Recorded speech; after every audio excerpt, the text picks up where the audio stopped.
Saat Aster diseret ke kediaman utama Elmheim, dia udah tahu ini bukan kumpul keluarga biasa. Jelas bukan. Para tetua memanggilnya untuk menghakiminya atas semua kekacauan itu. Dan begitu dia berdiri, di sana tegang. Atmosfernya benar-benar mencekam. Di depan semua orang, Zenith meminta bukti kesetiaan Hef. Caranya, dia disuruh melenyapkan putranya sendiri. Gila kan? Tapi, alih-alih tunduk, Head langsung memilih Aster tanpa ragu sedikit pun. Bahkan, kalau itu berarti kehancuran total bagi seluruh klannya. Benar-benar ayah sejati. Dan di detik itulah segalanya berubah. Tanpa perlu menahan diri lagi, Aster merobek bajunya. Bam! 7 sayap terbentang di punggungnya. Para tetua langsung membeku syok. Alasan kenapa kekuatan ini bikin semua orang gemetar, itu sebenarnya simpel banget. Lambang sayap adalah sumber kekuatan sihir. Dan dengar ini. Tidak ada satupun manusia selama ratusan tahun yang punya 7 sayap. Sama sekali nggak ada. Kekuatan level dewa itu konon cuma milik klan roh. Sang sumber asli dari lambang itu sendiri. Terus, gimana caranya dia bisa dapat kekuatan gila ini? Semua berawal di tempat yang super dingin dan tak kenal ampun. Esther, dengan tubuh yang sudah hancur lebur, mendekati ayahnya. Aura permusuhannya meledak. Dia tahu banget.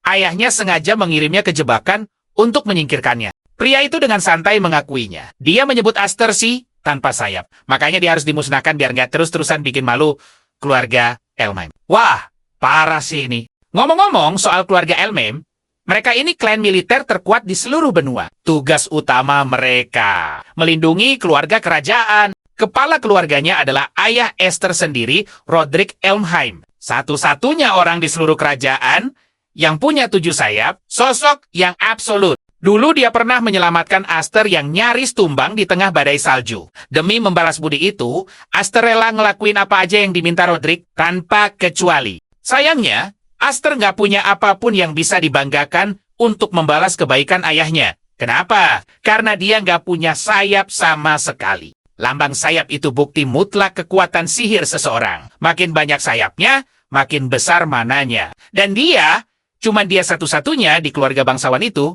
yang tanpa sayap. Saudara-saudaranya, tentu saja mereka terus-terusan ngejek Aster sebagai si tanpa sayap. Benar-benar kejam. Tapi, Aster nggak pernah nyerah.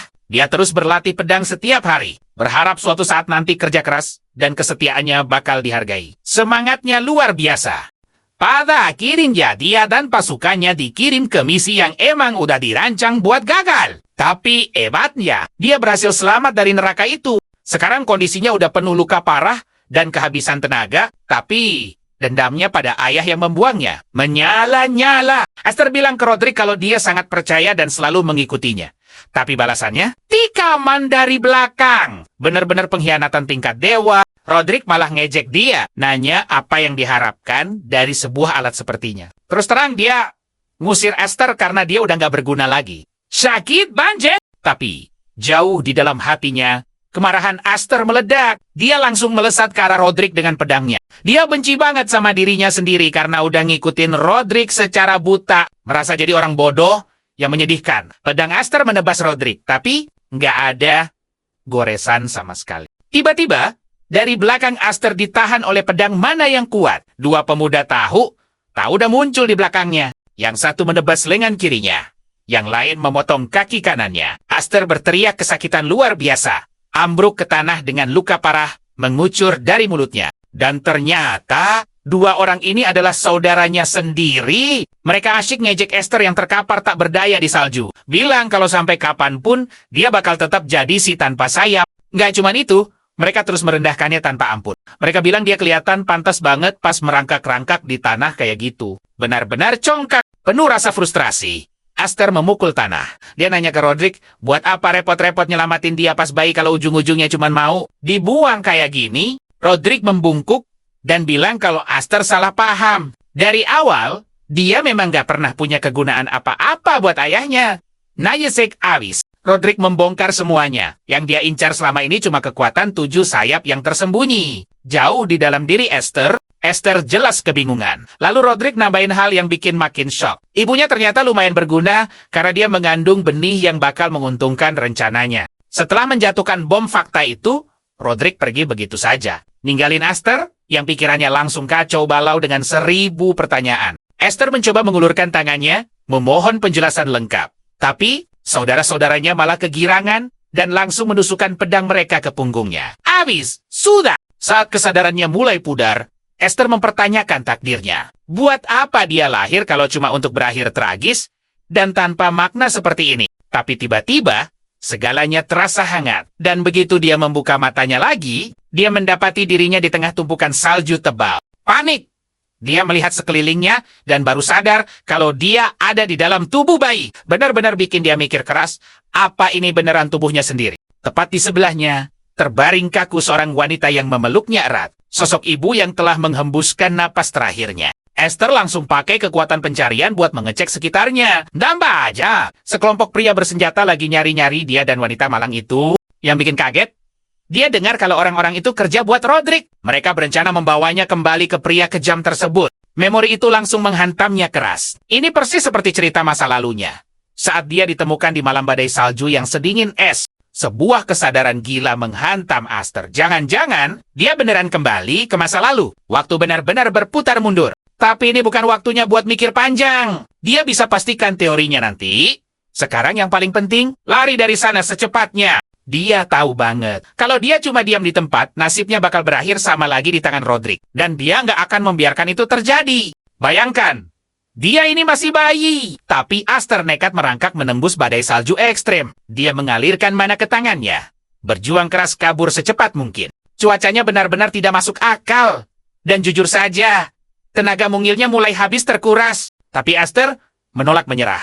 Di kehidupan sebelumnya, dia selalu merangkak dari bawah, jadi sekarang dia akan melakukan hal yang persis sama demi bertahan. Setelah merangkak sejauh itu, tubuhnya menyerah dan pingsan. Tak lama, dia ditemukan oleh Haifrid, kepala keluarga Haifrid sang Viscount, bersama anak perempuannya. Haifrid langsung menggendong bayi Esther. Di kepalanya penuh tanda tanya, sedang apa bayi di tempat antah berantah begini? Pria itu melihat jejak panjang di salju, dan baru sadar sejauh mana bayi ini merangkak. Asli, dia takjub. Tapi sekaligus penasaran siapa sebenarnya anak ini. Begitu Esther akhirnya membuka mata, coba tebak, sekelompok gadis kecil menatapnya dengan mata berbinar. Super tidak sabar ingin mengajak bayi lucu ini bermain. Otomatis, Esther langsung panik. Dia benar-benar kebingungan melihat situasi absurd yang terjadi di sekitarnya saat ini. Saking takutnya dengan kehebohan itu, dia melompat dan merangkak kabur secepat kilat. Tapi para gadis itu malah kegirangan mengejarnya sambil berteriak menyuruhnya berhenti.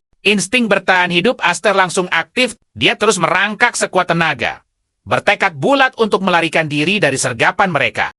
Saking paniknya, dia malah melontarkan dirinya sendiri ke udara pakai sihir. Saat itulah dia sadar habislah riwayatnya. Dia meluncur deras ke bawah tanpa bisa mengerem sama sekali. Dan tepat sebelum tubuh mungilnya mencium lantai, hop! Dia berhasil ditangkap oleh sang Viscount yang malah tertawa meledeknya. Keringat dingin langsung mengucur deras di wajahnya. Astaga! Dia benar-benar hampir saja tamat barusan. Tepat saat itu, Aster menatap wajah pria yang menyelamatkannya. Jantungnya berdegup. Dia baru sadar sedang berada di pelukan Haifred, Viscount dari wilayah Roderick. Aster langsung panik luar biasa. Astaga! Bagaimana mungkin takdir membawanya masuk lagi ke dalam lingkaran keluarga Elmahim yang lain?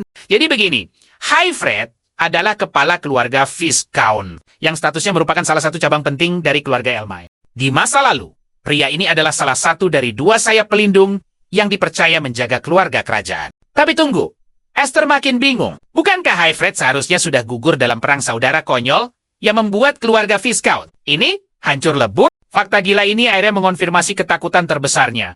Yep, dia benar-benar terlempar kembali ke masa lalu. Sayangnya, mentalnya langsung hancur. Niat hati ingin kabur sejauh mungkin dari Roderick. Malah berakhir manis di tangan saudara laki-lakinya sendiri. Istri Haifrid kemudian mengambil alih dan menggendong Aster. Dia bilang betapa kagetnya melihat sihir anak ini meledak tak terkendali, sampai menerbangkannya ke langit. Wanita lembut itu langsung paham kalau Esther mencoba kabur karena ketakutan. Dia mengecup dahi bayi itu dengan penuh kasih sayang, meyakinkan bahwa dia kini aman. Usapan lembut wanita itu di pipinya sukses membuat Aster kembali rileks. Haifrid lalu berbisik pada istrinya. Dia yakin Aster menyimpan kekuatan luar biasa, dan tanda unik di punggungnya adalah bukti tak terbantahkan. Wanita itu segera membawa Aster ke depan cermin untuk memeriksa tanda di punggungnya.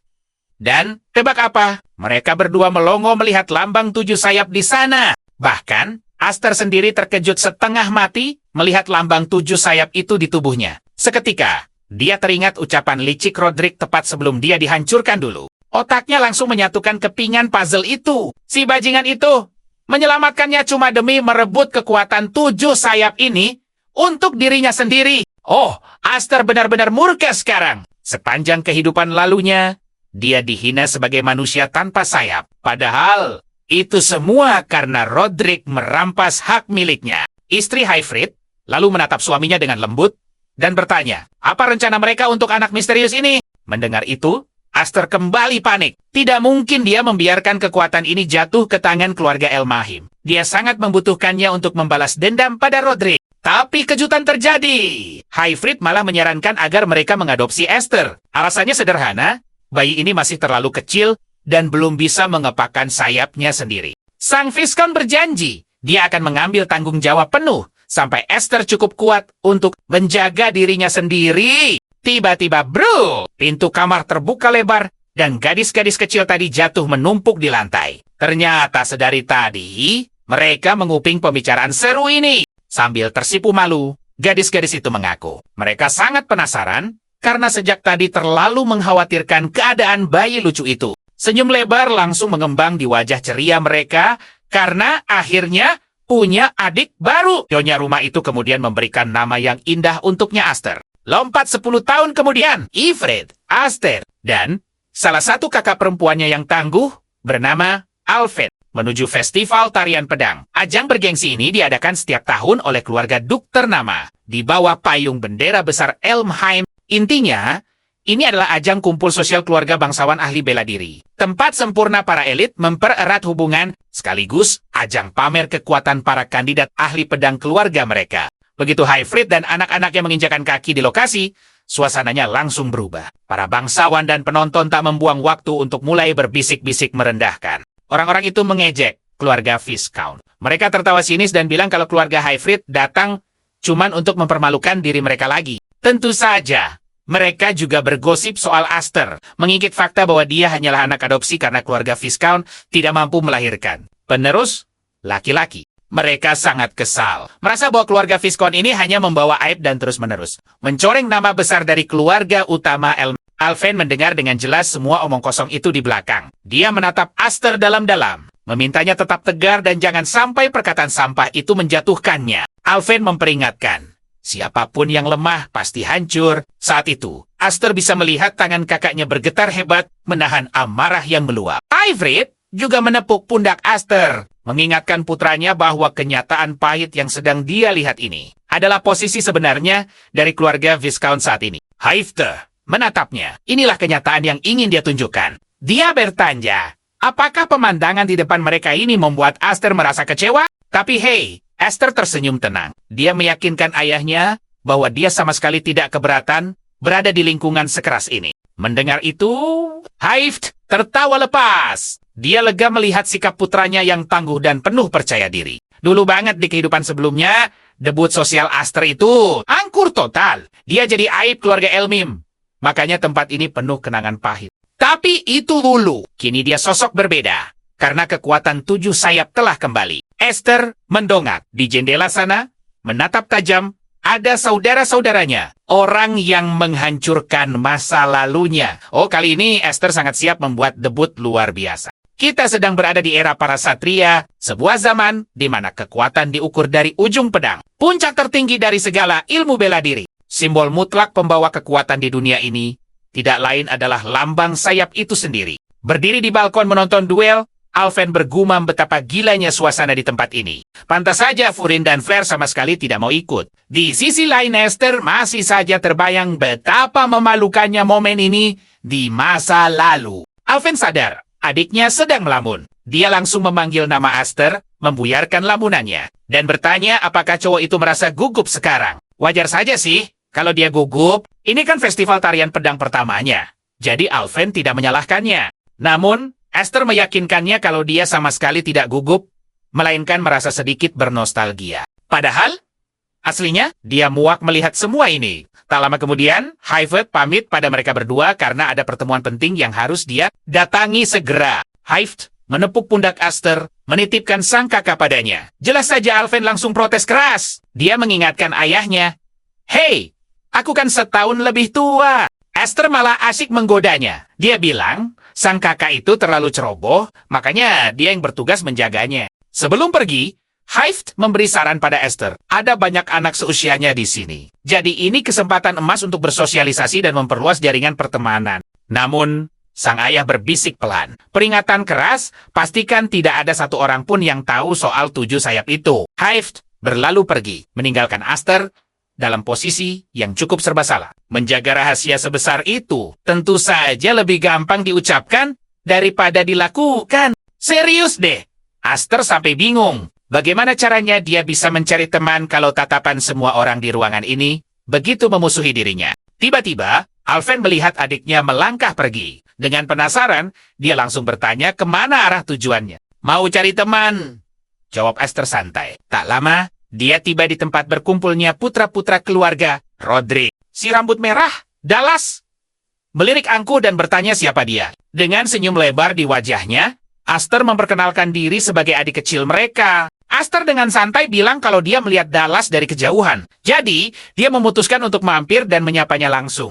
Dallas sempat kebingungan, sampai akhirnya saudaranya yang bernama Gion menjelaskan kalau Esther ini adalah anak angkat dari keluarga Viscount. Begitu Dallas sadar siapa anak ini, tawa ejekannya langsung meledak. Dia meledek, pantesan saja inisial nama Esther itu F dan bukannya inisial A. Seperti bangsawan. Normal lainnya, Esther hanya terdiam menatap mereka. Kenangan berputar di kepalanya.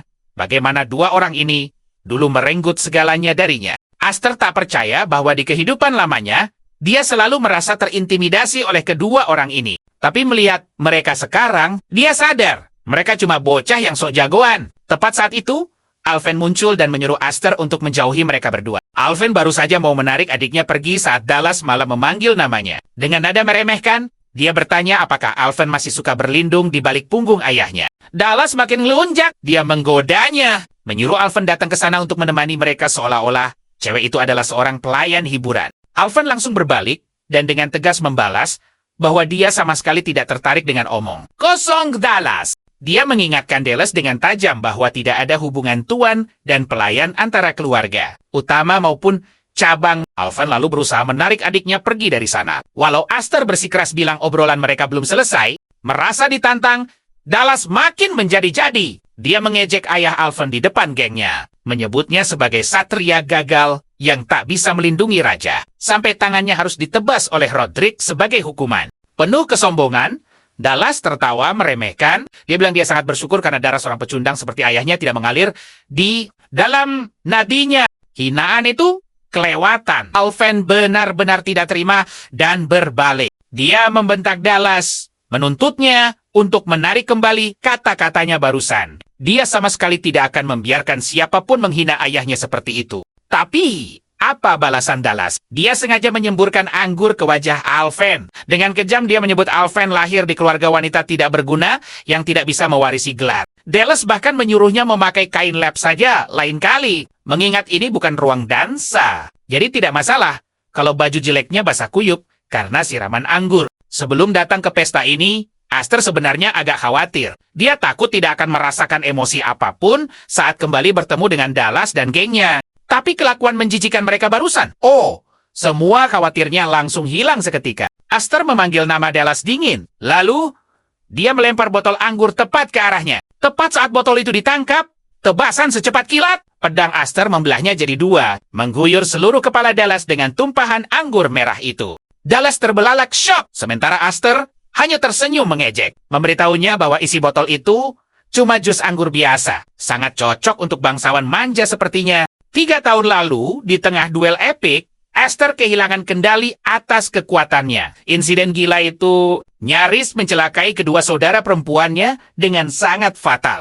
Butuh campur tangan Haifrid untuk menghentikan kekuatan Esther yang luar biasa itu. Dan jujur saja, ini pertama kalinya Haifrid melihat langsung wujud 7 sayap beraksi. Haifrid sampai bertanya-tanya, bisakah kekuatan mengerikan itu dikendalikan, baik oleh dirinya atau bahkan oleh Esther sendiri? Sekarang, kembali ke masa kini. Haifrid masih sibuk di tengah rapat penting saat seorang pelayan tiba-tiba menerobos masuk. Dia melapor bahwa ada sesuatu yang sangat tidak beres. Saat ditanya apa masalahnya, pelayan itu membawa kabar gila. Tuan muda dari keluarga cabang dan keluarga utama sedang berduel sengit. Haifrit jelas kaget setengah mati mendengarnya. Tanpa pikir panjang, dia langsung bergegas lari ke lokasi. Di tengah jalan, dia berpapasan dengan Alvan. Haifrit langsung menuntut penjelasan tentang kekacauan ini. Di sisi lain, para tetua keluarga sudah berbondong-bondong menyerbu arena demi menonton pertarungan epik tersebut. Alvan dan Haifrit pun akhirnya ikut bergabung dengan mereka. Keduanya kini berdiri tegang di atas balkon,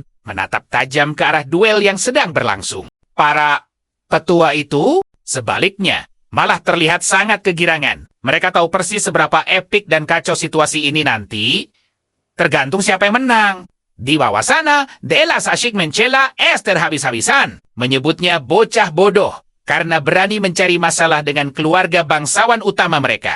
Dallas terus mengejek, mengingatkan Esther bahwa dia cuma anak setengah darah yang lahir di luar sana. Dengan sombongnya, Dallas bertanya apa Esther terlalu bodoh untuk menyadari jurang kekuatan di antara mereka. Lagi pula, Dallas memiliki lambang 4 sayap yang luar biasa. Penonton jelas dibuat takjub oleh potensi Dallas yang mengerikan. Mereka semua yakin, inilah alasan utama kenapa dia diangkat menjadi pewaris sang duh. Mengayunkan 2 pedangnya, Dallas kembali memprovokasi. Dia menantang Esther untuk memamerkan lambangnya ke semua orang. Ya, kecuali kalau dia terlalu malu untuk menunjukkannya. Dengan senyum sinis, Esther langsung membalas telak. Dia bilang dirinya tidak sememalukan seseorang yang berlarian hanya untuk memamerkan pola murahan di tubuhnya. Oh, Dallas jelas langsung naik pitam mendengarnya. Tapi tunggu dulu, Esther sama sekali belum selesai bicara. Esther menatap Dallas tajam. Kalau dia yang memenangkan duel ini, Dallas harus meminta maaf secara langsung kepada Alvan. Dallas tertawa meremehkan dan langsung menyetujuinya. Tapi dia juga memberi syarat jika Dallas yang keluar sebagai pemenang. Dia bersumpah akan mengubah Esther menjadi peliharaan pribadinya yang paling patuh selamanya.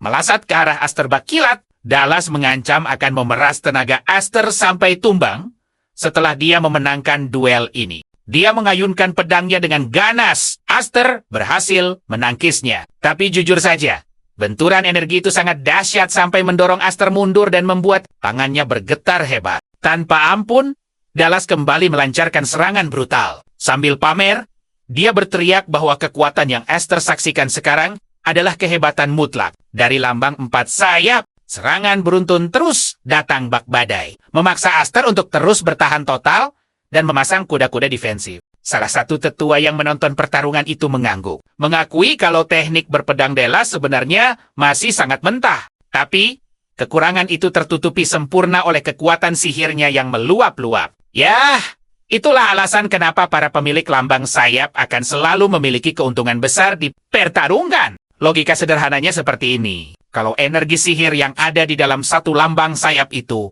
bagaikan nyala lilin kecil, maka potensi kekuatan dari 4 sayap itu jelas setara dengan ledakan dahsyat yang tak tertandingi. Dallas terus menekan tanpa henti, sukses menyudutkan Esther. Sambil menyeringai, dia mengejek dan bertanya kemana perginya semua antusiasme Esther yang tadi. Bukankah sebelumnya kau begitu berani mengancam akan membuatku meminta maaf? Begitu.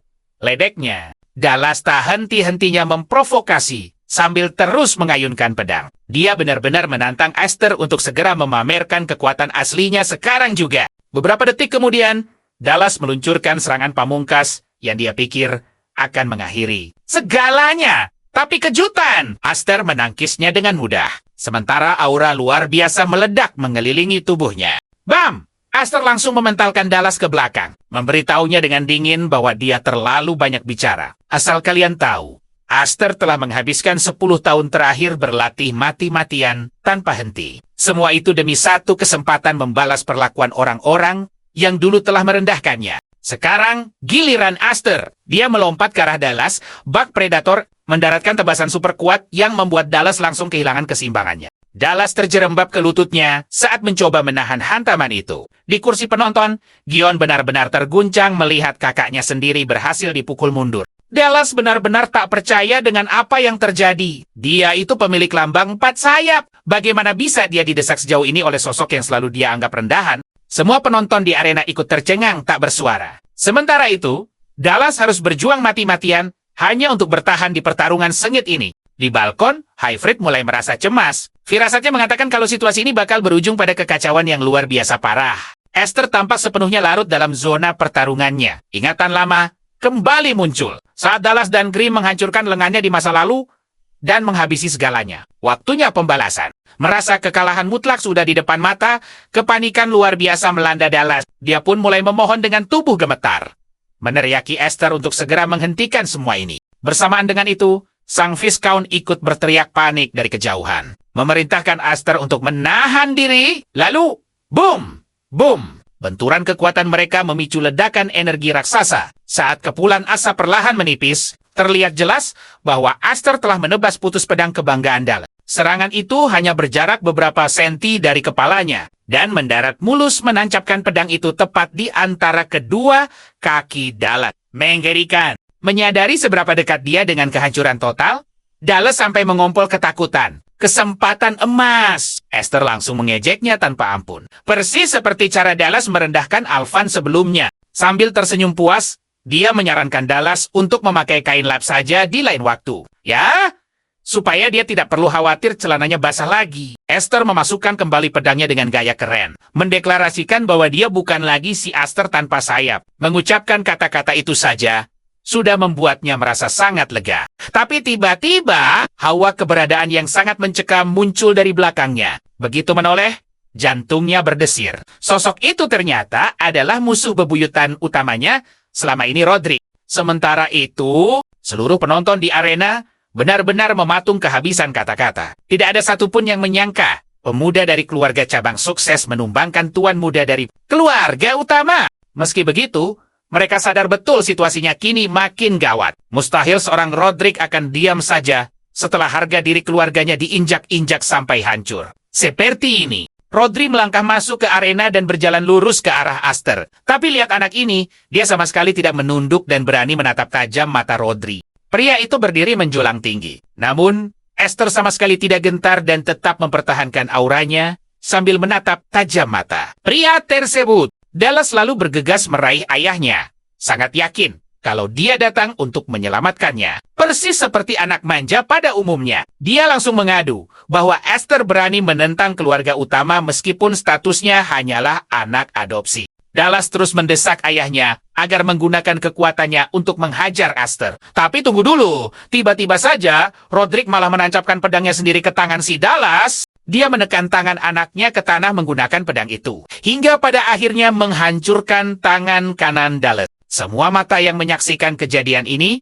benar-benar syok berat. Dan Roderick mulai membentak Dallas habis-habisan. Dia bilang, anaknya itu baru saja mencoreng nama baik keluarga besar mereka. Tapi lucunya, dia masih punya nyali untuk tersenyum. Roderick kemudian mencabut pedangnya, dan Hayfried langsung sadar apa yang akan terjadi selanjutnya. Dia berteriak menyuruh Roderick berhenti. Tapi, pria itu sudah terlanjur mengangkat pedangnya tinggi-tinggi, bersiap untuk menebas putranya sendiri, karena sudah membuatnya sangat malu. Sambil berkata bahwa Dallas benar-benar tidak pantas memegang sebilah pedang. Tepat pada saat itu, Esther melompat ke antara Dallas dan ayahnya. Rodri yang kesal langsung bertanya, kenapa anak ini berani mencampuri urusan dan hukumannya? Esther menjawab bahwa Dallas belum meminta maaf kepada Alvan, jadi dia tidak boleh tamat. Dia dengan berani memberitahu Roderick, silakan lakukan apapun pada Dallas. Tapi itu baru boleh dieksekusi setelah dia benar-benar meminta maaf pada Alvan. Wah, Rodri jelas langsung murka melihat Esther bertingkah seolah-olah dia adalah anggota inti keluarga padahal statusnya hanyalah seorang anak yang diadopsi. Esther membalas dengan tegas bahwa dia adalah putra kandung dari Viscount. Ya, meskipun mereka tidak terikat oleh keturunan secara biologis, tetapi kebanggaan seorang satria dan beratnya membawa nama besar keluarga adalah hal berharga yang sudah dia pelajari dengan sangat baik dari sang ayah. Rodri lalu menggunakan kata-kata tersebut untuk menyerang balik keberanian Esther. Berkata bahwa sebagai anggota keluarga Viscount, Esther justru sudah mencoreng reputasi mentereng keluarga utama mereka, yang merupakan kebanggaan mutlak dari pedang sang raja. Rodri menegaskan pada Esther bahwa kekacauan yang baru saja terjadi ini bukanlah sesuatu yang bisa diselesaikan hanya sebagai pertengkaran anak-anak biasa. Dia lalu mengingatkannya bahwa Hayfried dulu sampai merelakan lengannya sebagai bayaran mahal saat dia membuat kesalahan. Rodri kemudian bertanya pengorbanan apa yang akan dia berikan. Tapi tebak apa? Esther malah menjawab bahwa kejadian tadi bukanlah pertengkaran saudara, melainkan sebuah duel yang sangat sah. Esther menatap tajam Roderick, lalu berkata bahwa semua yang dia lakukan hanyalah membalas hinaan terhadap keluarga Viscount menggunakan ayunan pedangnya. Dia bahkan mengingatkan Rodri tentang ucapannya sendiri, bahwa siapapun yang tidak bisa membalaskan dendamnya, sama sekali tidak pantas memegang sebilah pedang. Esther mempertegas semuanya. Dia benar-benar tidak berniat mengorbankan apapun, bahkan satu helai rambutnya pun tidak akan pernah dia serahkan. Salah satu tetua yang merupakan seorang Earl benar-benar takjub melihat keberanian Esther yang luar biasa. Dan dia sampai sulit percaya kalau bocah ini baru berusia 10 tahun. Begitu mendengar semua ucapan berani Esther barusan, Rodri menyuruhnya bersiap. Dan Esther dengan cepat langsung memasang kuda-kuda bertahan. Bam! Rodri tiba-tiba melancarkan sebuah serangan dahsyat yang membuat Esther terpental jauh menghantam dinding dan menyisakan suara ledakan yang keras. Semuanya sontak syok dan ketakutan. Mereka mengira nasib Esther sudah benar-benar tamat. Hyfryd yang marah besar langsung melompat ke arah saudaranya dengan pedang ditarik. Tapi Rodri menangkisnya dengan mudah. Hyfryd mengabaikan Rodrik dan langsung bergegas berlari ke tempat Esther berada. Asap menipis, dan dia langsung melihat pedang Esther yang patah tergeletak di atas tanah. Namun kejutan besar terjadi. Di luar dugaan, Esther masih berdiri tegak menggenggam sisa pedangnya, siap untuk terus mempertahankan dirinya. Wajahnya memancarkan sorot kebencian yang luar biasa. Dan saat Rodrik melihat tatapan itu, dia hanya berbalik lalu melangkah pergi. Dengan Dallas yang terus mengikutinya dari belakang. Esther akhirnya kehilangan keseimbangan. Tapi Hyfryd langsung sigap menangkapnya. Menggunakan sisa kekuatannya, Esther memberitahu sang ayah bahwa dia sukses melindungi Alven sesuai janji yang dibuatnya. Hyfryd memuji Esther habis-habisan, mengatakan bahwa aksinya tadi benar-benar sangat luar biasa. Di sisi lain, salah satu tetua mulai meledek Rodrik. Menyebut serangannya tadi hanyalah tindakan kekanakan yang memalukan. Rodrik membenarkan ucapan tersebut, tapi dia beralasan reputasi keluarga akan hancur lebur jika dia membiarkan Esther menang begitu saja. Karena itulah dia terpaksa membuat sedikit kompromi kecil. Tetua itu kemudian menjuluki Esther sebagai bintang masa depan. Karena bocah itu punya kekuatan dan nyali gila untuk berdiri menantang sosok sebesar sang Rodrik. Para tetua sepakat aksi nekat Esther tadi adalah debut sosial paling epik. Salah satu dari mereka bahkan mengaku sempat jantungan takut kalau keluarga Elmheim benar-benar akan terpecah belah gara-gara masalah ini. Namun, Rodri menyuruh mereka jangan bersenang-senang dulu, karena sebuah era kekacauan besar sudah ada di depan mata. Dia menyebutnya sebagai badai dahsyat yang saking mengerikannya. Mungkin sanggup membelah dunia ini menjadi 2 atau 3 bagian. Begitu pulang ke wilayahnya, Esther langsung menggila dengan latihannya. Serius, dia menghajar semua rekan latih tandingnya dengan sangat mudah. Tidak ada satupun yang sanggup bertahan melawannya. Mereka semua yakin insiden gila di acara tarian pedang kemarin telah menjadi motivasi luar biasa untuknya. Oh, dan para pelayan serta penjaga juga bersorak senang melihat Esther menghajar Dallas. Wajar saja, keluarga utama selama ini sudah terlalu sering membuat hidup mereka sangat menderita. Di saat yang sama, Esther merasa yakin. Dia tahu aksinya, di pertemuan itu pasti akan membungkam mulut siapapun yang berani meremehkan keluarga besar Viscount. Namun, target sasaran sesungguhnya tetaplah sang Rodrik sendiri. Walaupun sadar betul kekuatannya sekarang tidak akan mampu mengalahkan Rodrik. Esther tahu rahasia ini. Lambang sayap itu sebenarnya hanyalah penunjuk pangkat dan potensi. Kekuatan sihir tersembunyi milik seseorang. Masalahnya, Esther masih belum sanggup mengeluarkan potensi sejati dari lambang 7 sayap tersebut. Gini ya, punya bakat bawaan atau enggak itu sama sekali enggak penting. Asalkan kita bisa pakai kekuatan itu sampai batas maksimal. Esther benar-benar pengen menguji kekuatan penuh dari 7 sayap miliknya sampai batas akhir. Tanpa harus takut energinya meledak di luar kendali. Dan tahu-tahu, boom! Dia sudah meratakan semua orang di arena latihan. Nah, tepat saat itu juga, Alven muncul. Dia ngasih tahu kalau ayah mereka memanggil. Dengar itu, Esther langsung berhenti dan meletakkan semua senjatanya. Sambil jalan, dia sadar. Kakaknya lagi pakai baju latihan. Mulai deh dia ngegodain. Ngingetin kalau dulu kakaknya bilang baju itu jelek dan benci banget pakainya. Alven cuma senyum tipis dan bilang ke adiknya kalau segalanya itu butuh keseimbangan. Terus terang, melihat kehebatan Esther, bikin dia sadar. Dia nggak bisa terus-terusan jalan di tempat kayak gini. Dia langsung nantangin Esther buat latihan bareng. Nanti pas balik, Esther, dia cuma tersenyum lebar. Minta kakaknya jangan terlalu keras pas sparring nanti. Beberapa saat kemudian, sampailah Esther di ruang kerja ayahnya. Dia langsung nanya, ada keperluan penting apa nih? Haifte nyuruh dia duduk tenang dulu. Terus ayahnya ini ngingetin, kalau nggak kerasa, udah sekitar 10 tahun sejak mereka menerima Aster masuk ke keluarga ini. Awalnya sih, ayahnya mau nunggu dia sedikit lebih dewasa. Tapi rencana berubah, dia ngeluarin cincin dengan permata merah menyala, bukti mutlak buat sang pewaris keluarga. Dan boom, Hive ngejatuhin kejutan besar. Dia mau Aster yang naik jadi kepala keluarga selanjutnya. Gila kan? Esther beneran kaget sampai nggak bisa ngomong apa-apa. Hive lanjut ngejelasin. Keluarga Vicon ini lagi dalam posisi yang cukup bahaya. Tapi biarpun begitu, mereka itu tetap cabang dari keluarga utama Elmahim. Karena ada wilayah yang harus dilindungi, kursi pewaris nggak boleh dibiarin kosong terlalu lama. Esther langsung mikir, emang kakak-kakakku bakal setuju? Haifde jawab santai. Dia bakal mampir ke Akademi Malam buat ngasih tahu mereka nanti. Esther yakin 100%. Kakaknya Malva dan Kudo yang ada di Akademi pasti bakal nolak keras. Apalagi si Kudo. Gimana enggak? Kudo itu pada dasarnya benci banget sama Aster, cuma karena dia terlahir sebagai cowok. Ditambah lagi dia diberkahi segel legendaris 7 sayap. Tanpa ragu, Aster langsung berdiri. Dia bilang jujur ke ayahnya. Kalau tanggung jawab sebesar ini, belum bisa dia terima sekarang. Dia ngingetin ayahnya. Ngendaliin sihir sendiri aja, dia belum becus. Gara-gara itu, dia bahkan hampir bikin kakaknya sendiri celaka parah. Baginya, nggak ada hal di dunia ini yang bisa ngebujuk kakak perempuan yang lagi ngamuk. Bener juga sih. Pas Esther mau melangkah pergi, Hive malah tersenyum tipis. Ayahnya ini nyeletuk. Dari dulu, dia selalu curiga apa Esther ini beneran masih anak-anak atau bukan. Hive ngungkapin, awalnya dia kira cincin itu bakal jadi hadiah yang keren buat festival tarian. Pedang nanti, tapi sepertinya Esther butuh hadiah yang lain.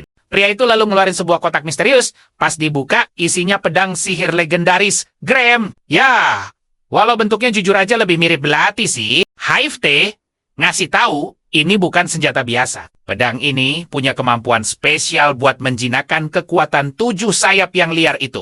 Habis ngobrol di ruangan, Hive langsung bawa Esther masuk ke dalam hutan lebat. Esther bingung dong, ngapain jauh-jauh ke sini cuma buat liatin pedang doang. Dan ayahnya ini ngasih tahu santai, kalau hal ini murni cuma buat jaga-jaga aja. Hive paham betul, dia nggak boleh meremehkan kekuatan anaknya. Esther kan hobi banget ngancurin barang. Jadi, nyobain pedang ini di arena latihan. Jelas ide yang super buruk. Hive ngejelasin kalau Gram ini pedang sihir pusaka. Senjata yang cuma boleh diwariskan khusus ke putra sulung dari keluarga Elma. Ayahnya ngaku, dia sengaja minta pedang ini dikirim langsung dari keluarga utama. Khusus buat dipakai Aster, pas Hive ngebuka kain penutupnya, mata Esther langsung melotot kaget. Loh, kok pedangnya cuma ada gagang pendek doang tanpa bilah utuh? Ayahnya ketawa pelan dan bilang, pedang ini mungkin kelihatannya nggak punya bilah tajam. Tapi coba deh, alirin energi ke dalamnya. Bilah pedang ini bakal terbentuk sempurna mengikuti besarnya kekuatan sihir sang pengguna. Buat ngebuktiin, Hive ngasih contoh langsung. Dia lepasin energi sihirnya, dan wuss, ledakan energi super besar menyapu bersih semua yang ada di depannya. Gila. Serangan itu sampai bikin kawah raksasa di tanah. Hive ingin jiten. Kalau pengguna asal-asalan mancarin sihir, energi mereka bakal langsung tersedot habis sama pedang ini. Senjata ini udah ngelewatin sejarah yang luar biasa panjang. Terus, dengan senyum menantang, Hive nanya apa Esther mau nyobain sendiri. Nggak pakai lama, Esther ngambil pedang itu, dia tarik napas panjang. Dan mulai fokus. Kejutan, mananya tiba-tiba tersedot masuk secara otomatis, dan pilar cahaya raksasa menembak lurus ke langit. Sampai-sampai, penjaga Dimension ngira ada komet jatuh dari luar angkasa. Lukunja, teman penjaga itu malah ngeledek. Bilang dia rabun karena cahayanya jelas-jelas terbang ke atas. Bukan jatuh. Pas mereka asik berdebat, Alven datang nyela. Yakin banget kalau fenomena gila itu pasti ulah si Aster. Balik lagi ke hutan tempat mereka berada. Aster benar-benar takjub sama kekuatan pedang itu, tapi ayahnya langsung meralat bukan pedangnya yang luar biasa, tapi kapasitas sihir Aster yang gak masuk akal. Bayangin aja, sepanjang sejarah panjang garis keturunan Elmhide, belum pernah ada satu orang pun yang mewarisi segel legendaris 7 sayap ini. Hive beneran yakin 100% kalau Aster udah bisa menguasai penuh kemampuannya. Dia bakal jauh melampaui kekuatan sang pendahulu, Roderick. Tapi, ingat ya, dengan kekuatan sedahsyat itu, benih-benih konflik dan bahaya besar pasti bakal ikut mengintai di masa depan. Ayahnya memberi peringatan keras. Kalau orang-orang tahu dia punya lambang 7 sayap, habislah sudah. Semua orang pasti akan mengincarnya tanpa henti. Bakal ada pihak-pihak licik yang ingin memanfaatkannya habis-habisan. Dan yang lebih parah, pasti ada juga yang diam-diam berencana menyingkirkannya dengan alasan kalau pemuda ini cuma sekadar pembawa sial. Makanya, Hayfried sangat mendesaknya. Esther harus jadi luar biasa kuat. Mumpung masih ada waktu, ini satu-satunya cara untuk mencegah malapetaka itu. Esther langsung setuju, tanpa ragu. Pemuda ini benar-benar tidak mau mengulang tragedi, menjalani hidup yang menyedihkan, seperti di kehidupan sebelumnya. Tidak akan. Sambil tersenyum, Esther berterima kasih atas hadiahnya. Dia berjanji akan menguasai lambang 7 sayap, dan pedang barunya itu dengan sempurna. 3 hari berlalu. Kudo dan Malva akhirnya pulang dari Akademi Malam. Kudo merentangkan tangannya, sudah siap menyambut pelukan adik-adiknya. Tapi tebak apa yang terjadi? Mereka berdua malah berlari melewatinya dan langsung memeluk Malva. Terang saja Kudo kaget bukan main karena diabaikan. Pas dia ngomel, kedua adiknya membalas jujur. Kak Kudo itu selalu saja mengacak-acak rambut mereka. Tapi Kudo yang percaya diri menolak tuduhan itu. Masa orang anggun sepertinya melakukan hal iseng begitu? Tepat saat itu, matanya menangkap sosok Alvin. Langsung saja dia lari memeluknya. Dan tebak, apa? Dia malah asik mengacak-acak rambut Alvin. Sama saja bohong. Malva lalu menoleh dan bertanya pada orang tuanya, "Di mana Aster sekarang?" Hayfried santai memberitahu lokasi Esther. Mendengar itu, radar Kudo langsung aktif. Sementara itu, jagoan kita Aster ternyata masih kewalahan mengendalikan pedang barunya. Energinya terkuras habis. Cuma karena mencoba mengayunkan pedang itu, sihirnya bocor kemana-mana. Dia mulai frustrasi. Apa sih yang harus dilakukan biar bisa sekeren ayahnya itu? Di tengah kebuntuan itu, tiba-tiba Kudo muncul sambil membawa pedangnya. Dengan nada menggoda, dia memuji Aster karena telah berhasil membuat kejutan yang luar biasa kali ini. Esther langsung tersentak kaget melihat kakaknya pulang. Kudo apalagi? Dia langsung memarahi adiknya habis-habisan karena tidak ikut menyambut. Kepulangannya di depan, Kudo mulai menyindir tajam. Apa Aster sengaja tidak muncul karena merasa dirinya begitu spesial? Sampai menganggap kepulangan kakak-kakaknya itu hal yang sama sekali tidak penting? Kakaknya ini tahu segalanya. Kudo dengar semua kejadian gila di festival tarian pedang itu. Karena seisi Akademi Malam, tak henti-hentinya menggosipkan kehebatan Aster. Aster cuma nyengir dan membalas santai. Dia yakin kakaknya juga sama populernya kok. Buktinya, Aster dengar walau masih murid pelatihan, Kudo sudah menyelesaikan banyak misi berbahaya. Hebatnya lagi, Kudo adalah satu-satunya kesatria yang menerima medali kehormatan pada tahun itu. Kudo mendengus pelan. Menjadi hebat itu sudah kewajibannya. Kalau prestasinya cuma biasa saja, mana mungkin dia pantas mewarisi posisi sang ayah nanti. Lalu, suasananya berubah tegang. Kudo bilang dia sudah tahu kalau Aster sengaja menolak tawaran untuk menjadi penerus keluarga. Kudo bertanya,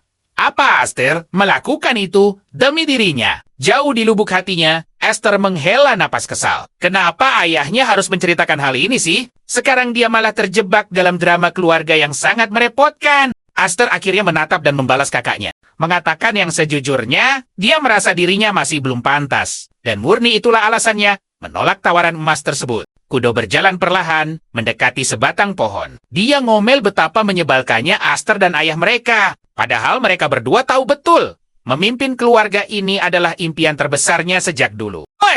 Tiba-tiba, dia menebas pohon itu, dan langsung melemparkan batang besarnya ke arah Aster. Astaga!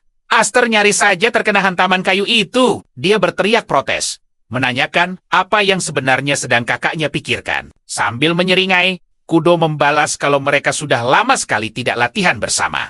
Jadi sekarang waktunya untuk menguji kemampuan adiknya. Dia memberi peringatan tegas. Serangan berikutnya tidak akan meleset dan langsung mengincar tubuhnya. Panik. Aster menyuruh kakaknya tenang dulu. Dia bahkan mencoba beralasan kalau pedang yang dipegangnya sekarang belum sepenuhnya sempurna. Tapi Kudo tidak peduli. Alasan macam apa itu? Kalau dia sedang berada di medan perang sungguhan, melawan musuh yang ganas, musuh tidak akan peduli dengan pedangnya. Bagi Kudo, kode etik seorang kesatria adalah harus selalu siap bertempur dalam kondisi apapun. Dan sedetik kemudian, Kudo langsung memasang kuda-kuda menyerang dengan sangat agresif. Matanya menajam. Kalau adiknya ini terus menahan diri, Kudo benar-benar akan menghancurkannya tanpa ampun. Aster melongo tak percaya dengan situasi ini. Dia masih berjuang setengah mati menstabilkan aliran sihirnya. Tapi kakaknya sudah menerjang tanpa henti. Suka tidak suka, Aster sadar dia harus melawan dengan serius. Kalau berani main-main, kakaknya itu benar-benar tidak akan segan untuk menghabisinya di tempat. Beberapa menit berlalu. Aster dan Kudo masih terus bertarung sengit. Di tengah pertarungan, Kudo memuji adiknya. Lumayan Hyuga. Aster ternyata bisa mengimbangi serangannya. Padahal Kudo sudah berlatih sangat keras dan mengasah kemampuannya habis-habisan selama di Akademi Malam. Namun, dia mulai mengejek Aster dengan puas. Ayunan pedangnya, pajak banjir. Belum lagi kontrol sihirnya yang berantakan, benar-benar jauh dari kata sempurna. Bam, satu tebasan kuat melempar Aster mundur sangat jauh. Pemuda ini cuma bisa tersenyum masam, mengakui kalau kakaknya memang tidak pernah memberinya ampun. Sedari mereka kecil, sifat barbarnya sama sekali tidak berubah. Aster mulai menduga-duga. Apa mungkin sikap kakaknya ini muncul karena Aster adalah satu-satunya pewaris laki-laki di keluarga Viscount yang memegang hak mutlak penerus? Ataukah mungkin karena dia memiliki lambang 7 sayap mistis? Sebuah anugerah luar biasa yang jauh melampaui kekuatan lambang milik siapapun di dunia ini. Dalam hati, Aster menganggap Kudo itu persis seperti badai hidup. Selalu saja mengajaknya berduel hanya karena masalah sepele. Sambil ngomel, kalau dunia ini benar-benar tidak adil, ya, intinya begini. Kudo adalah musuh alaminya. Belum sempat bernapas, Kudo kembali melesat menerjang ke arahnya. Sambil mengayunkan pedang, dia berteriak kalau Aster sama sekali tidak pantas memimpin keluarga ini. Di pinggir lapangan, Malva terlihat sangat cemas melihat duel gila ini dan segera memanggil ayahnya. Dia bertanya, apa ayahnya yakin mau membiarkan mereka berdua terus berkelahi? Kalau dibiarkan terus seperti ini, salah satu dari mereka bisa terluka parah. Tapi Hyfred tersenyum santai. Dia menenangkan Malva, mengatakan bahwa begitulah cara unik mereka bersaing, walaupun kelihatannya sedikit nekat dan serampangan. Dia benar-benar yakin pertengkaran ini tak akan memanas sampai salah satu dari mereka tamat. Malva membalas kalau dia juga sangat berharap begitu. Lalu, dia bertanya pada ayahnya kenapa mereka tiba-tiba dipanggil pulang dari Akademi Malam. Dia yakin banget ini bukan cuma soal pewaris tahta. Ivrit membenarkan hal itu dan langsung mengeluarkan sepucuk surat yang bikin Malva syok berat. Ternyata, itu adalah surat panggilan resmi yang datang langsung dari keluarga utama El. Dia memberitahu Malva kalau para tetua pemimpin keluarga itu sepertinya benar-benar ingin melihat langsung wajah cucu mereka. Malva bernapas lega mendengarnya. Tapi, Ivrit mengingatkan skenario terburuknya. Mereka bisa saja benar-benar kehilangan Aster jika hal itu sampai terjadi. Sementara itu di hutan, Aster memohon pada kakaknya untuk bicara baik-baik. Lagi pula, dia sudah tegas menolak semua obrolan soal siapa yang jadi pewaris. Dia bilang, sang ayah pasti sudah memberitahunya soal ini. Tapi tebak apa? Kudo mengungkap, kalau Ivrit sama sekali belum siap menerima keputusan Aster tersebut. Tak lama, Aster harus setengah mati menahan serangan brutal Kudo. Rasanya persis seperti menahan hantaman palu raksasa dari monster besar yang mengamuk. Aster nyaris saja tertebas habis, tapi dengan lincah dia berhasil menangkis pedang Kudo ke arah samping. Dia lalu berteriak keras, memohon agar kakaknya mau mendengarkan penjelasannya dulu. Sayangnya, Kudo membalas lewat hantaman tumpul luar biasa keras, yang tenaganya sukses membuat organ dalam Aster terguncang hebat. Aster terbatuk menahan rasa sakit, dan baru menyadari kalau kekuatan kakaknya benar-benar gila. Kudo lalu menceramahinya. Kalau dia cuma bisa mengayunkan pedang, dia itu murni petarung kelas teri. Tambahan, lagi kalau cuma mengandalkan sihir saja, dia masih sebatas petarung kelas 2 loh. Nah, dia baru bisa disebut petarung tingkat atas kalau dia sudah berhasil menguasai kombinasi pedang dan juga sihir secara bersamaan. Kudo terang-terangan bilang kalau dia sangat amat kecewa pada adiknya. Kenapa? Karena perbedaan jumlah lambang sayap itu jelas menunjukkan seberapa besar kapasitas mana yang bisa dikendalikan seseorang. Intinya, selisih 1 sayap saja sudah setara dengan lompatan 3 kali lipat kekuatan. Jadi, soal daya sihir dan stamina dasar, Kudo seharusnya jauh di bawah Aster karena dia cuma punya 5 sayap. Mengingat fakta inilah, Kudo habis-habisan memarahi Aster. Dia membentak adiknya yang seharusnya bisa dengan mudah menahan semua serangan mematikan miliknya barusan. Tapi, sayangnya, cowok itu malah memilih bersembunyi di balik ilmu pedang favoritnya. Kudo menantang Aster. Apa dia sebegitu tidak percayanya pada kekuatan sendiri? Atau, jangan-jangan dia takut bakal mengamuk hilang kendali lagi, seperti kejadian beberapa tahun lalu. Mendengar ucapan menohok itu, Aster langsung tersentak. Dia baru sadar, selama ini dia tak pernah berpikir kalau dirinya ternyata takut pada kekuatan 7 sayap tersebut. Dia pun mulai bertanya-tanya, apa secara tidak sadar dia membatasi kekuatannya sendiri? Pantas saja, pedang mananya selalu terasa goyah dan tidak stabil. Selama ini, dia terus menekan sihirnya karena dihantui rasa takut kalau situasinya bakal jadi kacau balau. Kudo kemudian berteriak kalau Esther itu pada dasarnya memiliki semua hal yang selalu ia impikan. Cewek itu langsung menerjang maju dan menyuruh adiknya menyerahkan seluruh kekuatan itu jika dia memang terlalu pengecut untuk melepaskannya. Tapi kali ini semuanya berubah. Esther dengan sangat santai mementalkan kakaknya mundur, menggunakan kekuatan sihir murni. Bahkan Kudo pun dibuat syok berat melihat hal ini. Sambil tersenyum, Esther malah berterima kasih karena kakaknya itu sudah berhasil membuka matanya. Esther lalu melesat kencang ke arah Kudo tanpa memunculkan pedang mananya. Kudo sempat berpikir, apa adiknya kehabisan mana? Tapi dia langsung menepis pikiran itu, karena dia yakin 100% energi mananya masih sangat melimpah. Esther itu pada dasarnya menyimpan sihir tanpa batas di balik kekuatan 7 sayapnya. Dan meskipun dia belum bisa mengendalikannya dengan sempurna, dia berencana untuk memfokuskan seluruh sihirnya menjadi satu daya bentur yang sangat dahsyat. Tepat di detik itu, hantamannya mendarat telak. Tapi Kudo dengan sigap berhasil menangkisnya sambil meledek. Kakaknya itu bilang kalau ide dadakan adiknya barusan benar-benar patut diacungi jempol. Apalagi di situasi genting seperti ini. Esther lalu menatap sang kakak dan menegaskan tekadnya. Dia bilang tidak ada niatan untuk menyia-nyiakan kehidupan keduanya. Baik itu kekuatannya, ilmu pedangnya, dan tentu saja keluarganya tercinta. Dia mengungkapkan tekadnya untuk mempertahankan semua hal berharga tersebut. Alasannya jelas. Karena di masa lalunya, dia harus berjuang setengah mati untuk mendapatkannya. Mendengar itu, Kudo jelas kebingungan. Apa maksud adiknya dengan kehidupan kedua yang baru saja dibicarakannya barusan? Tiba-tiba, Esther melompat menyerang, dan Kudo pun langsung bersiap melancarkan serangan balasan mematikan. Tapi tunggu!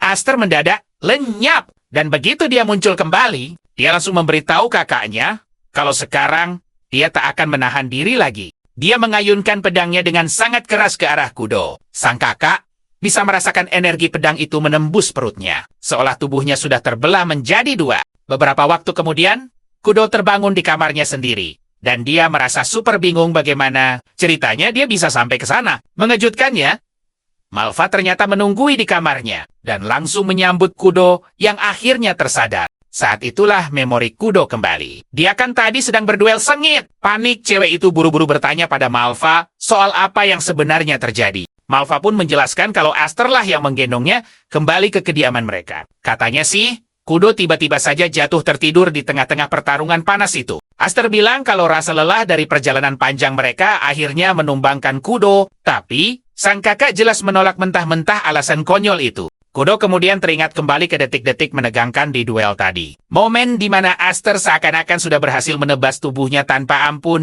Dia baru menyadari, faktanya Esther ternyata menghilangkan pedang mananya tepat sedetik sebelum benturan terjadi. Dia menyimpulkan kalau sensasi terbelah tadi murni berasal dari sisa-sisa energi, mana yang menembus tubuhnya. Cewek itu menghela napas panjang karena lega. Dia sadar Esther takkan mungkin tega menyakitinya terlalu jauh. Mengingat mereka itu saudara sekandung, namun sejujurnya, di detik itu, dia benar-benar ketakutan kalau Esther akan menyingkirkannya. Kudo tidak bisa menepis fakta ini. Adiknya itu benar-benar punya sisi yang sangat mengerikan, biarpun postur tubuhnya jauh lebih kecil dibandingkan dirinya. Kudo langsung menyambar pedangnya. Dia menuntut jawaban di mana Esther berada, karena duel mereka belum selesai, tapi tebak apa? Malva melempar kejutan besar Esther, sudah tidak ada lagi di kediaman itu. Jelas saja Kudo kebingungan setengah mati. Malva pun menjelaskan kalau sebuah panggilan mendadak dari rumah utama baru saja datang untuk Esther.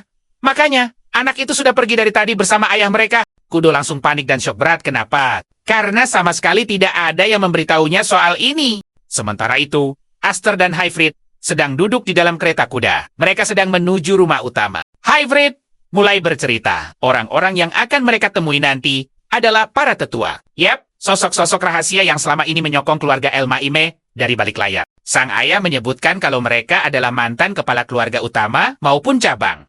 Intinya, mereka ini tokoh super penting dan sangat berpengaruh di seluruh klan El-Maime. Hybrid memastikan satu hal pada Esther, meskipun sudah pensiun, mereka masih memegang kendali penuh. Tidak heran kalau mereka dijuluki sebagai para penguasa bayangan. Hybrid bilang pada Esther kalau para penguasa ini bahkan tidak pernah menunjukkan ketertarikan pada Esther sejak hari dia diadopsi. Makanya, sang ayah benar-benar kebingungan. Kenapa tiba-tiba mereka memanggilnya sekarang? Esther menebak dengan tenang. Dia bilang pada ayahnya, kemungkinan besar ini karena insiden gila yang terjadi saat festival tarian pedang kemarin. Dia lanjut bercerita, kabarnya, para tetua Elmheim itu sangat memuja martabat keluarga. Reputasi itu jauh lebih berharga dari emas, atau bahkan nyawa mereka sendiri. Dengar-dengar, siapapun yang berani mencoreng nama baik itu akan dilempar ke kandang untuk dihukum oleh para monster buas. Ayahnya terbelalak, kaget. Dari mana Aster bisa tahu rahasia segelap itu? Dia langsung menanyakannya. Aster membalas dengan senyum gugup, sengaja menghindari pertanyaan itu. Tapi kemudian dia mengaku, dia sudah siap mental untuk menerima hukuman. Atau setidaknya diasingkan dari keluarga. Sang ayah menatapnya sendu. Bertanya apa dia benar-benar yakin mau pergi begitu saja tanpa pamit. Dengan mantap Aster meyakinkan ayahnya kalau dia sudah siap. Bahkan dia menyebutkan kalau rencana kepergiannya sudah dipikirkan matang-matang sejak kakak-kakak perempuannya tiba. Lagi pula, dia sangat yakin Kudo selalu sebal kalau ada dia di sekitarnya. Jadi, kakak perempuannya itu pasti bisa bersantai dengan tenang kalau dia sudah tidak ada di sana. Tapi Aster menambahkan satu hal. Berkat Kudo, dia akhirnya mulai terbiasa mengendalikan Graham. Dia juga sangat yakin bisa memunculkan lebih banyak kekuatan 7 sayap dari sebelumnya. Dia lalu meminta ayahnya untuk tidak membantunya lagi, mulai dari detik itu juga. Apapun yang terjadi, Aster sudah membulatkan tekad untuk bertahan hidup sendirian. Tiba-tiba saja, bam! Kudo muncul di jendela kereta. Dia langsung mengomel, menyuruh Aster berhenti bersikap sok hebat dan sok dewasa. Karena dia itu cuma anak bungsu, Aster langsung melompat kaget. Bagaimana tidak, kakaknya itu sedang bergelantungan di samping kereta, layaknya seekor serangga. Kudo mendobrak pintu itu hingga terbuka. Jelas saja Aster benar-benar syok. Kakak berambut merahnya ini nekat berlari sejauh itu hanya untuk mengejar mereka. Tanpa basa-basi, Kudo langsung menceramahi Aster. Dia bilang Aster itu sangat kejam. Berani-beraninya pergi meninggalkan kakaknya tanpa mengucapkan sepatah kata pun. Kudo bilang, dia sudah dengar soal panggilan dari para tetua agung rumah utama. Itu jelas bukan hal remeh. Padahal, dia dan Malva saja tidak pernah dipanggil sama sekali. Ayah mereka lalu mencoba memberi pengertian pada Kudo. Dia tidak mungkin bisa membawanya ikut ke rumah utama. Dan Kudo menjawab santai kalau dia sangat tahu soal itu. Makanya, sang ayah memanggil mereka pulang dari akademi kan? Tentu saja, untuk menjaga kediaman selama dia pergi. Kudo menambahkan lagi, dia sangat paham kalau panggilan mendadak ini berarti Aster sedang berada di dalam situasi yang butuh kewaspadaan tingkat tinggi. Bahkan, Malva sempat bilang hal yang menakutkan. Ada kemungkinan besar kalau Aster mungkin tidak akan pernah pulang lagi. Aster mencoba menenangkan suasana. Dia membalas sambil tertawa kecil, menyebut Kudo terlalu berlebihan. Padahal, dia ke sana cuma mau diajak mengobrol sebentar. Tapi, jauh di lubuk hatinya, Aster tahu betul kalau keselamatannya sama sekali tidak terjamin. Kudo kemudian menatap Aster lekat-lekat. Dia bilang, dia sangat membencinya karena dia anak laki-laki. Punya kekuatan 7 sayap dan selalu mendapat perlakuan serba spesial. Dia bahkan jauh lebih kuat, padahal Kudo yang lebih tua. Terus, dia selalu bersikap sok dewasa, padahal statusnya hanya seorang adik kecil. Kudo mengakui terang-terangan kalau dia benci semua itu. Tapi, pada akhirnya, Kudo tetap tidak bisa membuang fakta kalau Aster adalah keluarganya sendiri. Dia mengingatkan Aster, meski anak itu berlagak sok tangguh dan super dewasa, itu tidak mengubah kenyataan kalau dia tetap adik kecilnya yang menyebalkan. Kudo memaksa Aster untuk berjanji satu hal.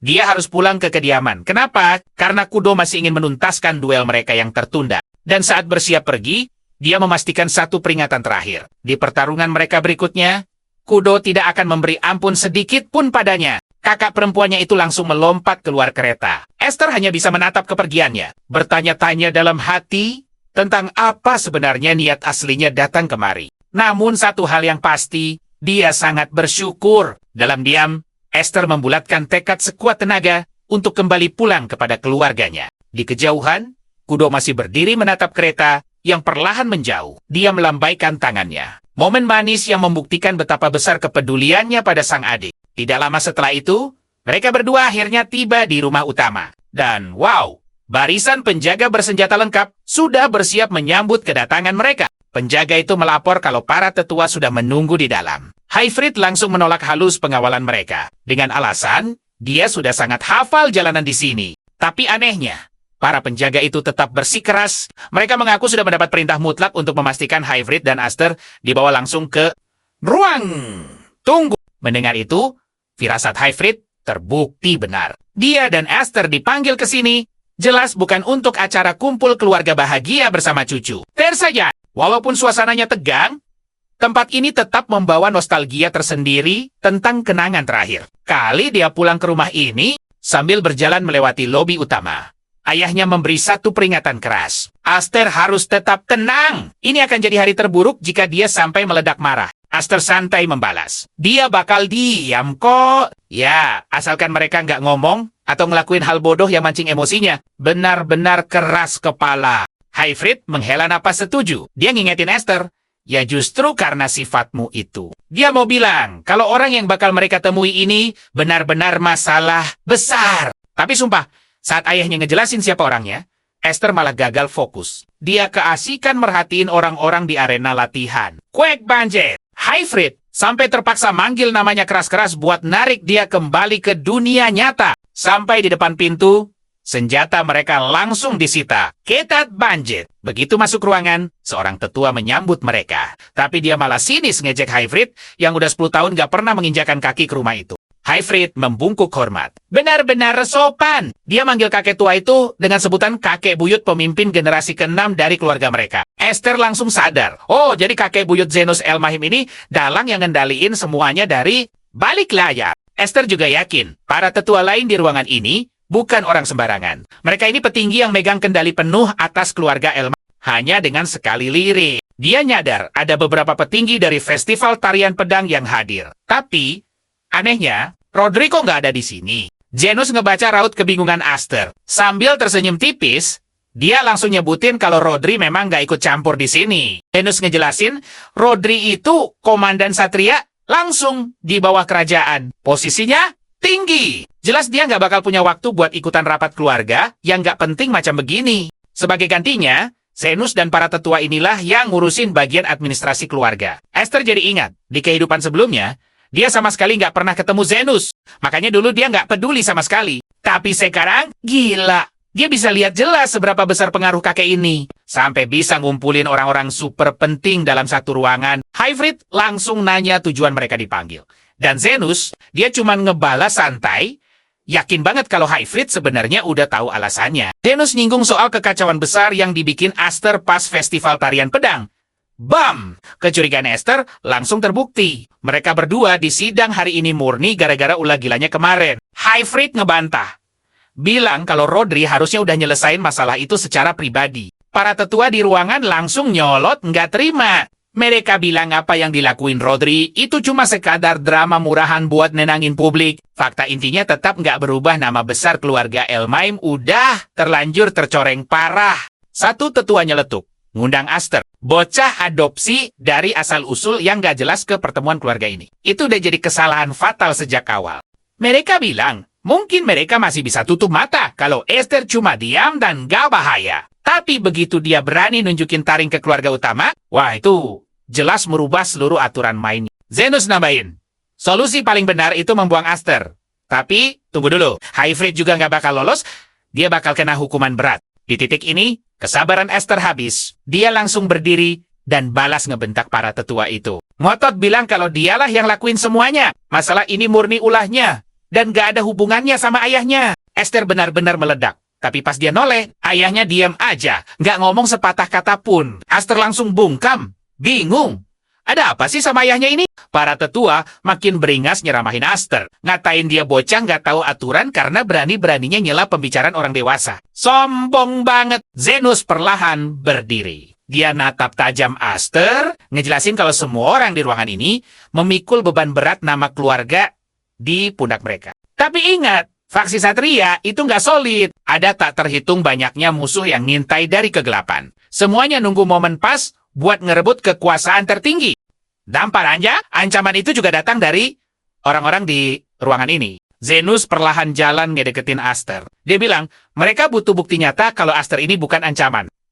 Dang hila, Zenus tiba-tiba nyabut pedang, lalu menyerahkannya langsung ke Hybrid. Dia ngingetin Hybrid soal masa lalunya. Kegagalannya ngelindungin raja, yang akhirnya bikin nama besar keluarga mereka hancur lebur penuh rasa malu. Fakta hila, ternyata di ruangan yang sama persis ini jugalah Hybrid dulu ngerelain lengannya ditebas habis oleh Rodri. Tapi kali ini beda. Zenus nyuruh Hybrid ngebuktiin kesetiaannya dengan cara menebas kepala Esther, anak angkatnya sendiri. Zenus ngejanjiin kalau dia lakuin itu, semua masalah ini bakal dianggap selesai. Tapi Zenus belum selesai ngomong, Hybrid langsung motong. Dia menolak keras ngambil nyawa Aster. Hybrid dengan tegas bilang, dia lebih milih ngorbanin nyawanya sendiri daripada harus menebas anaknya. Momen yang merinding abis. Aster langsung shock berat dengarnya. Tapi Zenus, dia malah dengan dingin bilang, ya udah Hybrid harus mati karena nolak ngebunuh Aster. Gak cuma itu, Zenus bahkan ngancam kalau ini bakal jadi akhir buat keturunan Hybrid. Semuanya, termasuk anak-anaknya, bakal dihabisin. Kayak gampang, ge.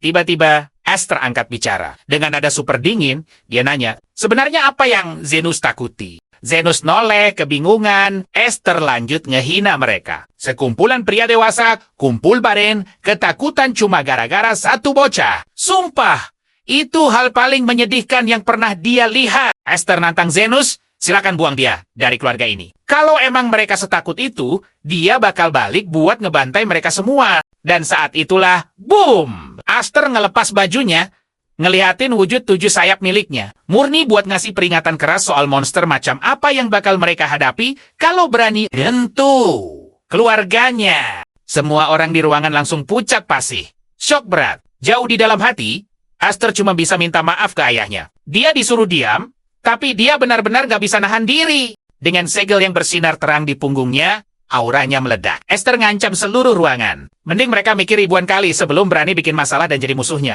Para tetua dan penjaga cuma bisa gemetar. Nggak percaya sama penampakan gila yang ada tepat di depan mata mereka. Mereka bahkan mengira itu palsu. Wahar sih! Tanda sehebat ini belum pernah muncul di tubuh manusia selama ratusan tahun lamanya. Dengan nada super dingin, Zenith menatap Aster. Kamu paham nggak? Seberapa berat beban tanda yang kamu bawa itu? Santai saja. Esther menjawab kalau dia sangat paham. Semakin banyak sayapnya, semakin kaget pula reaksi orang-orang yang melihatnya. Shangirl, yang masih duduk manis di kursinya, langsung tertawa terbahak-bahak mendengar jawaban itu. Dia segera meminta maaf dan menyuruh mereka melanjutkan drama seru ini. Zenith lalu menjelaskan sebuah fakta. Simbol sakti ini adalah penghasil tenaga magis. Hadiah langsung dari para roh untuk umat manusia di zaman kuno. Manusia memang luar biasa hebat. Mereka berhasil memanfaatkan kekuatan ini dengan sangat baik dan mewariskannya dari generasi ke generasi. Tapi, dengar ini, tidak ada satupun manusia yang sanggup mencapai 7 sayap, kecuali para klan roh yang memang pencipta asli dari tanda tersebut. Esther langsung menantang balik. Jadi kakek mau bilang kalau aku ini sebenarnya bagian dari klan roh? Zenith pun mengakui. Hal itu mungkin saja terjadi kalau ke-7 sayapnya memang benar-benar asli. Tanpa ragu, Esther membalas pria tua itu. Dia tegaskan kalau dia adalah putra Hybrid. Dan dia sama sekali tidak peduli dengan misteri di balik kelahirannya. Sorot matanya menajam. Esther bilang ke Zenith bahwa dia cuma mau tahu satu hal sekarang. Apakah kakeknya itu sudah siap menjadikannya sebagai seorang musuh? Esther mengingatkan sebuah fakta menohok. Akan ada banyak sekali keluarga bangsawan besar yang rela mengantre demi menampungnya kalau dia sampai diusir dari keluarga Elmahir. Esther memberitahu Zenith bahwa hal ini akan menjadi mimpi buruk buat sang kakek. Mereka sudah ketakutan akan pemberontakan. Jadi, jauh lebih aman menahannya di sini. Karena dia adalah simbol 7 sayap yang bahkan melampaui kehebatan Rodrik. Semua orang langsung terdiam kaget mendengarnya. Kata-katanya tajam. Dan sejujurnya, Esther memang sangat pintar memainkan taktik psikologis ini. Dia teringat ucapan si pria tua tentang sebuah pemberontakan. Dan sungguh, ancaman pemberontakan yang sebentar lagi akan datang ini sama sekali bukan sekadar lelucon.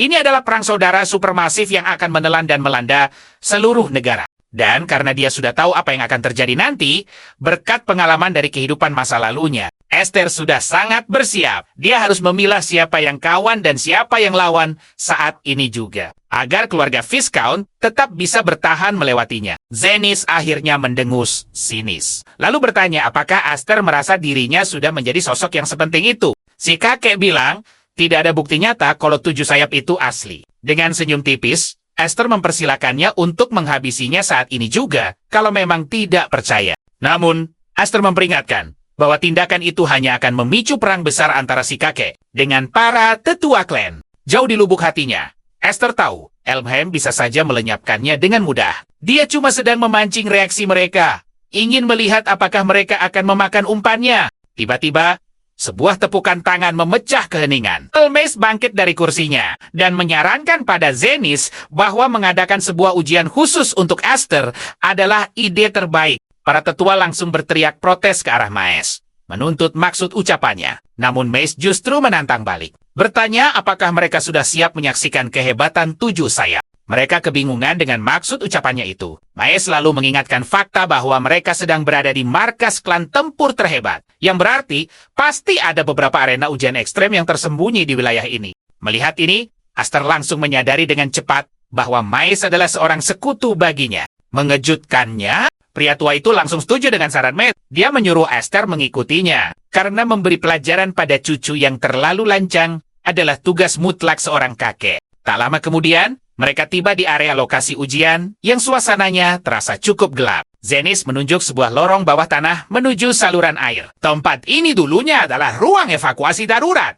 Tapi sekarang, si kakek malah mengurung monster magis ganas di sana. Dengan tenang, Zenith bilang aturannya sangat sederhana. Esther hanya perlu masuk dan menumbangkan monster magis di bawah sana. Ifrit menghela napas panjang penuh rasa frustrasi. Dia mengingatkan Esther bahwa dia sudah menyuruhnya untuk merahasiakan keberadaan 7 sayap itu. Namun Esther dengan tenang membalas, memberitahu ayahnya bahwa dia tidak bisa terus-terusan menyembunyikan sesuatu yang begitu mencolok ini untuk selamanya. Saat Esther melompat turun ke dalam lubang itu, Ifrit berseru cemas memperingatkannya agar tidak lengah sama sekali. Mata Esther bertemu dengan tatapan Mike, dan dia bisa melihat rasa penasaran di mata pria itu saat dirinya meluncur turun ke lorong bawah tanah.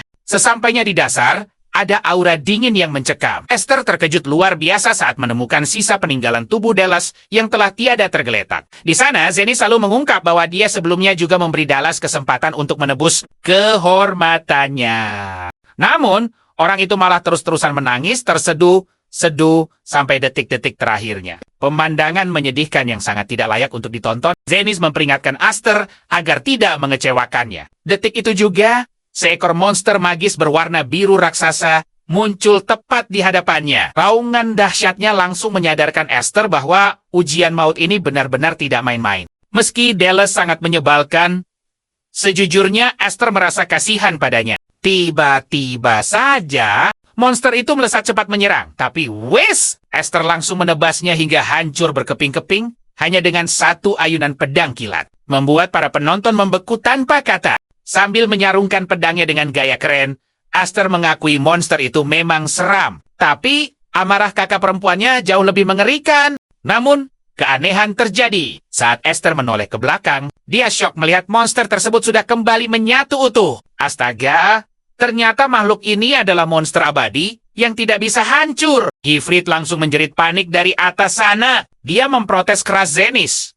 mempertanyakan kenapa monster semengerikan itu bisa dibiarkan berkeliaran bebas di ruang bawah tanah keluarga mereka. Zenith membocorkan rahasia ngeri ini. Monster bangkit ini tertarik pada aroma kehancuran. Makhluk itu pasti mengira ruang bawah tanah ini semacam surga prasmanan buatnya. Karena monster gila ini menolak tumbang meski kau tebas ribuan kali pun. Ini sengaja menangkapnya.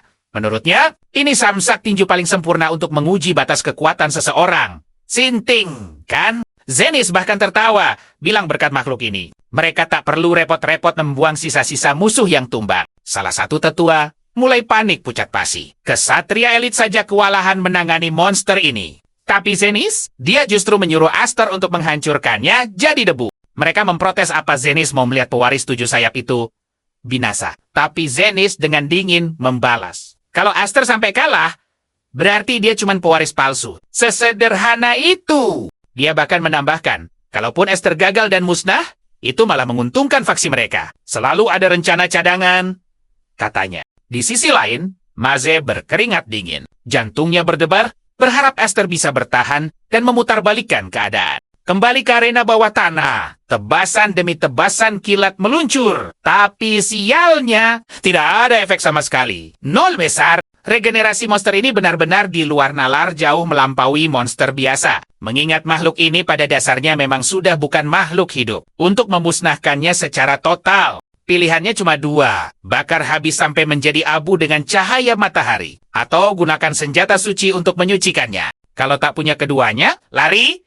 Putar balik sekarang juga. Karena melawan monster seperti ini, sama saja dengan membuang tenaga sia-sia. Tapi untuk Esther, mundur bukanlah pilihan. Pintu keluar sudah tertutup rapat. Otaknya berputar cepat. Serangan biasa jelas tidak sepadan dengan nama besar kekuatan 7 sayap yang mengalir deras dalam darahnya. Ini artinya satu hal. Dia harus menghancurkan monster itu dengan kekuatan super gila untuk membungkam mulut semua orang di atas sana. Waktunya unjuk gigi. Boom. Aster melepaskan serangan brutal yang membuat para tetua sampai melompat dari kursi. Akhirnya, kekuatan legendaris 7 sayap terungkap juga. Ledakan tadi menciptakan badai debu tebal di seluruh ruangan. Para penonton di atas menahan napas menunggu dengan tegang. Siapa yang menang? Tapi, begitu debu menipis, oh tidak!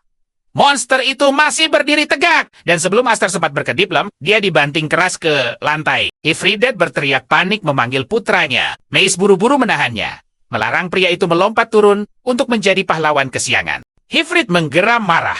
Apa dia harus diam saja melihat putranya diambang kehancuran? Tapi Mace menyuruhnya tenang. Coba perhatikan baik-baik ke bawah sana. Mace melihat sesuatu yang gila.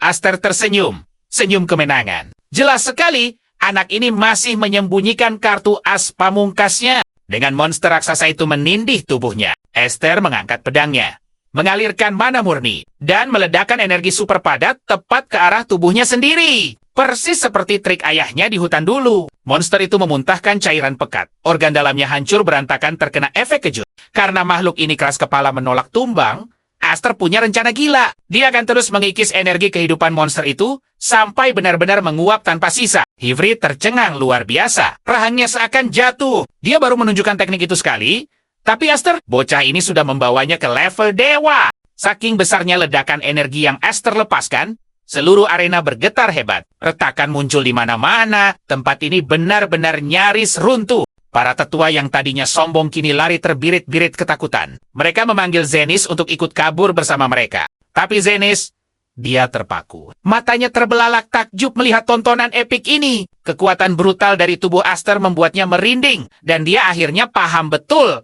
teror sejati dari 7 sayap. Beberapa saat kemudian, kepanikan mereda. Para tetua yang gemetaran perlahan bangkit saat getaran gempa itu berhenti total. Mereka bergegas mengintip ke bawah dengan penasaran. Sementara Zenis yang tak bergeser seinci pun telah menjadi saksi mata dari akhir pertarungan gila tadi. Dia menyadari taktik jenius Aster. Bocah itu menjebak lawannya dalam pusaran sihir absolut dan menghapusnya dari eksistensi. Zenis harus mengakui itu murni pameran kekuatan kasar, baik kualitas maupun kuantitas. Memang prestasi magis yang gila, tapi tak bisa benar-benar disebut sebagai sebuah teknik. Pertanyaan besar muncul di kepala Zenis. Inikah wujud asli dari kekuatan rahasia 7 sayap? Zenis langsung menoleh dan bertanya pada Ifrit. Apa kau yang mengajari monster kecil itu melakukan trik gila barusan? Tapi Ifrit menggeleng pelan. Dia sendiri sama terkejutnya. Sang ayah mengakui pertumbuhan putranya ini benar-benar di luar akal sehat. Mais mengambil kesempatan. Jia menentenggi para tetua. Sudah puas sekarang? Aster lulus ujian ini kan? Dengan wajah tegang dan serius, Zenis menatap semua orang. Bertanya apa ada yang berani keberatan? Dan tebak, semuanya bungkam. Tanpa basa-basi, Mais langsung mengumumkan kemenangan mutlak Aster. Ujian selesai. Dan dia menyuruh bocah itu segera kembali ke atas. Tapi Aster malah menggoda mereka dengan santai. Sambil menunjuk rantai lift yang sudah hancur lebur, jadi rongsokan. Hei! Seseorang lempar tali ke bawah sini dong, serunya tanpa beban. Tak lama setelah itu, situasi menjadi serius. Di ruang kerja Zenis, Dia menawarkan sesuatu yang gila, posisi sebagai penerus utama kepala keluarga. Tapi, respons Esther ditolak mentah-mentah. Zenis menatapnya tajam. Kau yakin peluang emas ini tidak akan datang 2 kali? Sekali kau tolak, tamat. Esther dengan tenang membalas. Dia sama sekali tak sudi ikut campur dalam drama perebutan takhta keluarga ini. Lagi pula, kehadirannya cuma akan membuat sepupu-sepupunya kepanasan dan cari masalah. Dengan penuh keyakinan, Esther menegaskan tempatnya bukan di kediaman utama yang menyesakan ini, melainkan di rumah ayahnya tercinta. Namun tepat di detik itu, Zenis tersenyum tipis. Kau boleh saja berpura-pura rendah hati. Tapi mata itu memancarkan ambisi buas yang tak bisa disembunyikan. Zenis menatapnya tajam. Kelihatan jelas di wajahnya kalau dia berniat menghancurkan El-Mahim suatu saat nanti. Tentu saja, tebakan ini bikin Esther kaget setengah mati. Zenis lalu bertanya santai, apakah target utamanya adalah Roderick? Mendengar nama itu, ekspresi Esther langsung berubah defensif siap siaga. Tapi kakek tua itu langsung menyuruhnya rileks. Dia berjanji belum ada niat untuk mengorek motif tujuannya untuk saat ini. Esther bingung dan langsung bertanya kenapa. Bukankah pemberontak itu musuh mereka? Zenis tersenyum dan mengingatkan satu fakta keluarga ini terpecah. Dan si Roderick itu benar-benar pembuat masalah. Jujur saja, Zenis malah merasa senang Esther ada di sini. Setidaknya, kehadirannya bisa menjadi penahan yang sempurna untuk pergerakan Roderick. Tapi ada satu peringatan keras. Jangan pernah berani menyerangnya lagi. Atau disinilah perjalanannya akan benar-benar berakhir selamanya. Begitu Esther keluar dari ruangan,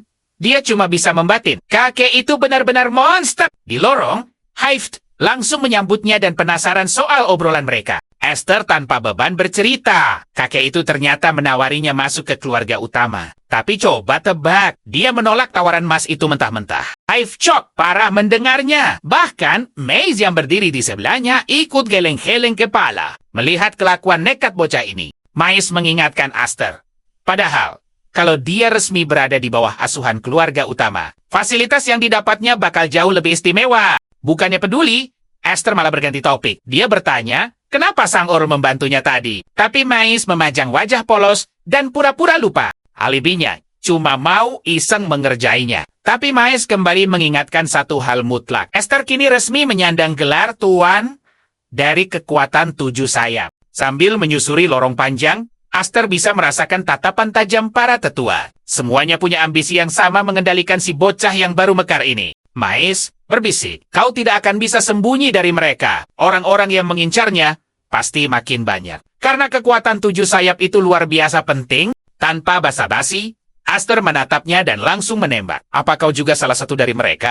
Mais membalas santai. Dia ini cuma direktur di Akademi Malam. Jadi mencari bibit muda berbakat memang sudah menjadi tugas hariannya. Sambil menunjuk seorang kakek berambut pirang di ujung sana, Mais menambahkan, kalau pria itu juga punya niat yang sama persis. Sebelum melangkah pergi, Mais meninggalkan satu pesan terakhir. Dia akan dengan senang hati menunggu kedatangan Esther untuk mendaftar di Akademi Satria. Esther cuma bisa menatapnya kebingungan. Benar-benar sulit ditebak. Orang yang satu ini, kawan atau lawan? Semuanya masih menjadi misteri. Haift menepuk bahu Esther pelan. Ayo pulang, ajaknya. Dia sudah tidak sabar ingin mendengar semua cerita epik tentang pertunjukannya tadi. Esther tertawa dan setuju. Ibunya pasti bakal histeris banget begitu melihat badannya yang babak belur sepulang dari tempat ini. Sementara itu, Roderick menerima laporan mengejutkan. Putranya, Dallas, gagal kembali untuk selamanya dari ujian sang kakek. Karena Esther juga ikut, Roderick langsung mencecar apa yang sebenarnya terjadi.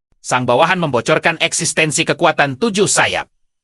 Reaksi Roderick, anehnya, dia tidak terlihat terlalu kaget mendengarnya. Intinya, selama ini mereka sudah sangat hati-hati dalam menjaga keseimbangan kekuatan yang rapuh di dalam keluarga. Tapi sekarang, dia merasa keseimbangan itu akhirnya akan segera runtuh. Bawahannya panik menyarankan untuk segera bertindak. Tapi Roderick dengan tenang menyuruhnya diam karena itu belum menjadi ancaman. Lagi pula, buat apa buru-buru? Dia sangat yakin kalau kekuatan besar 7 sayap itu pada akhirnya pasti akan jatuh ke tangannya juga.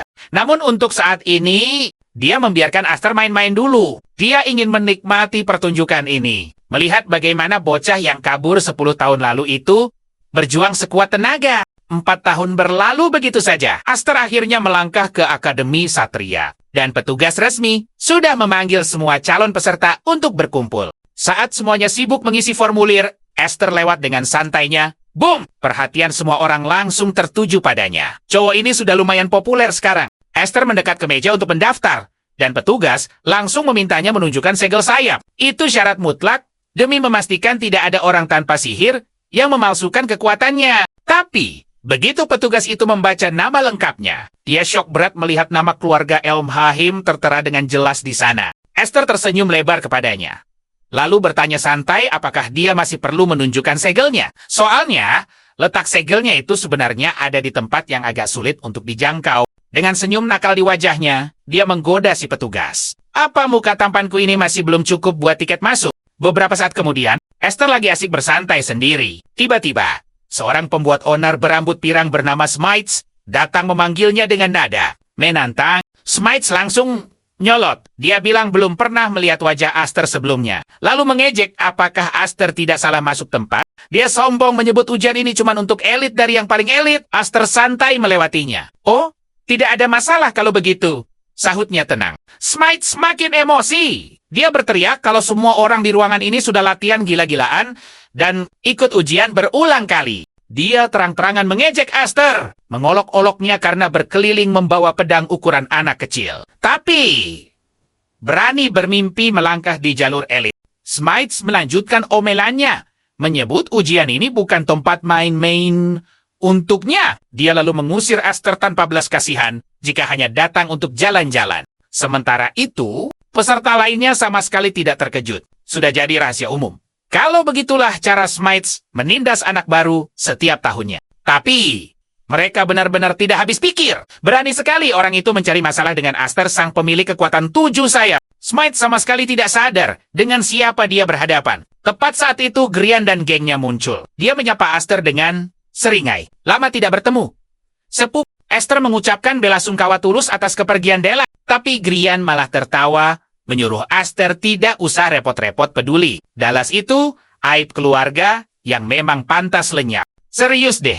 Grian malah merasa lega banget anak itu sudah pergi. Dallas selalu bertingkah sok berkuasa cuma karena dia lebih tua setahun. Grian lalu memperingatkan Aster jangan pernah meremehkan keturunan keluarga utama. Ya, Aster punya lambang 7 sayap legendaris untuk disombongkan, tapi ingat, di akademi ini tidak ada yang akan melindunginya. Setelah mengoceh begitu, Grian dan gengnya langsung pergi dengan angkuh. Tapi calon lain malah terpesona.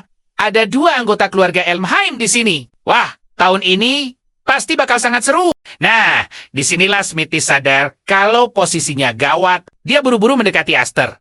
Senyum-senyum canggung dan mencoba sok akrab. Esther membalasnya dengan santai. Dia tersenyum ramah dan menyuruh Smithis untuk memanggilnya dengan nama depannya saja. Tidak lama setelah drama kecil itu, mereka tiba di lokasi ujian pertama. Sang penguji yang bertugas langsung menyambut semua peserta dengan aura mengintimidasi. Dia langsung menegaskan satu hal. Satria kerajaan itu levelnya beda jauh dari satria pinggiran yang cuma bisa pamer di desa. Penguji itu lanjut menjelaskan, mereka adalah pedang kehormatan, pelindung raja yang mempertaruhkan segalanya. Jadi, markas ini sama sekali tidak butuh orang-orang yang tidak berguna. Dia menyuruh semua peserta menganggap ujian hari ini sebagai medan perang sungguhan. Waktunya membuktikan nilai mereka yang sebenarnya dengan sekuat tenaga.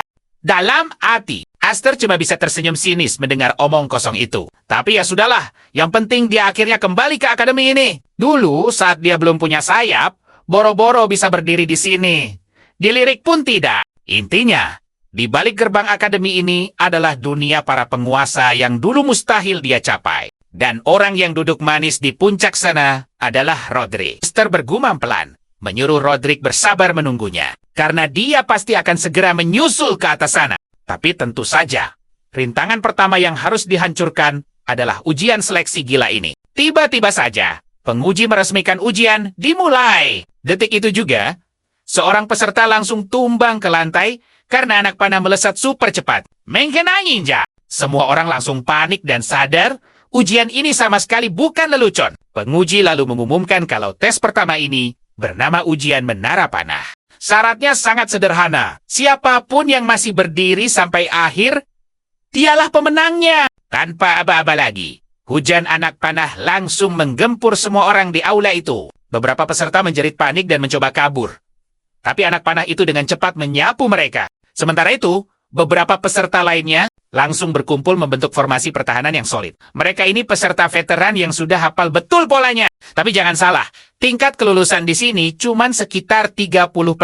Penguji tahu persis taktik lingkaran bertahan mereka itu. Sebentar lagi akan hancur berantakan. Sebenarnya, yang paling ingin penguji lihat adalah kekuatan mutlak, kekuatan gila yang cuma bisa ditunjukkan oleh pemilik lambang sayap legendaris. Di tengah kekacauan itu, beberapa peserta sadar Aster malah diam saja. Mereka langsung mengira dia itu anak bodoh yang membeku karena ketakutan setengah mati. Grian juga tersenyum licik, berpikir riwayat Aster sudah tamat. Tapi ke hutan! Saat rentetan panah itu melesat ke arahnya, Aster menangkis semuanya dengan sangat gampang. Jantung para peserta seakan berhenti berdetak. Mereka kaget bukan main melihat Aster dengan santai menciptakan pusaran angin raksasa pakai. Mananya cuma untuk membuang panah-panah itu. Aster terus mempertahankan badai itu. Peserta lain sampai merinding dan bergumam monster macam apa anak ini. Tidak ada satupun anak panah yang bisa menyentuhnya. Bahkan, sang penguji sampai takjub dibuatnya. Aster benar-benar mengendalikan mananya ke tingkat dewa.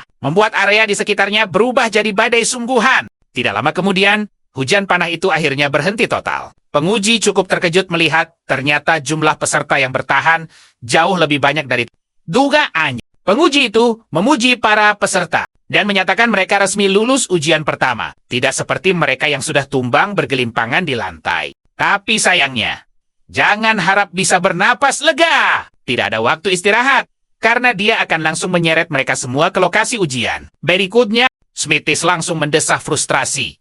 Mengeluh kalau penguji ini pasti dikirim langsung dari neraka. Aster malah keheranan kenapa Smithis sudah ngos-ngosan cuma karena lemparan anak panah biasa. Sementara itu, Smithis hampir pingsan melihat Aster bertingkah super santai. Seolah baru saja jalan-jalan sore. Penguji juga mengawasi dengan kagum karena Aster sama sekali tidak terlihat kelelahan sedikit pun. Padahal anak itu baru saja membakar banyak sekali mana. Inilah bukti nyata betapa mengerikannya potensi dari lambang 7 sayap. Tapi jujur saja, dia sangat penasaran. Kira-kira bagaimana Aster akan bertahan menghadapi tantangan ujian selanjutnya. Di sudut lain Grian menahan amarah karena sepupunya itu berhasil lolos dengan mudah. Dia lalu teringat perintah mutlak dari seseorang yang penting. Lakukan segala cara yang memungkinkan untuk menghentikan Aster menjadi satria kerajaan demi melindungi masa depan agung keluarga Elmin. Begitu mereka tiba di lokasi ujian selanjutnya, penguji menyuruh semuanya menukar pedang mereka dengan pedang yang seragam demi keadilan tes. Smithis kebingungan dengan aturan aneh ini. Aster pun bertanya apa dulu aturannya beda, dan Smithis membenarkan sebelumnya tidak pernah ada masalah menukar pedang sama sekali. Smithis sampai menebak kalau penguji ini pasti waspada dengan pedang aneh milik Aster. Tepat saat itu juga, Grian muncul menyeringai ke arah Aster. Dia mengejek. Sepertinya sepupunya ini sudah menemukan pesuruh baru untuk dirinya, yaitu si Smithis. Smithis benar-benar emosi tingkat dewa saat mendengar ini. Tapi tunggu dulu. Grian dengan cepat mengintimidasinya. Dia berbisik tajam memberikan ancaman. Sebuah peringatan keras bahwa Smithis bakal kena batunya kalau berani mencari masalah dengan orang. Jangan salah. Smithis langsung gemetar ketakutan. Sungguh memalukan. Dia memohon agar Grian menarik kata-katanya. Tapi Grian sama sekali tidak peduli. Smithis bahkan sampai memelas, bersumpah kalau dia sama sekali tidak ada hubungannya dengan Aster. Aster menatap sekeliling. Gawat! Dia baru sadar sedang berada di zona penuh musuh. Tepat saat itu, sang pengawas muncul untuk menjelaskan aturannya. Dia mengumumkan, ujian kedua ini adalah pertarungan perebutan markas. Mereka akan dibagi menjadi 3 tim besar. Tujuannya sangat jelas, saling bertarung untuk menguasai wilayah lawan di dalam hutan lebat ini. Dia menegaskan satu hal penting. Sebuah markas baru dianggap resmi direbut kalau bendera tim kalian berhasil dinaikkan tinggi di tiangnya. Syarat menangnya?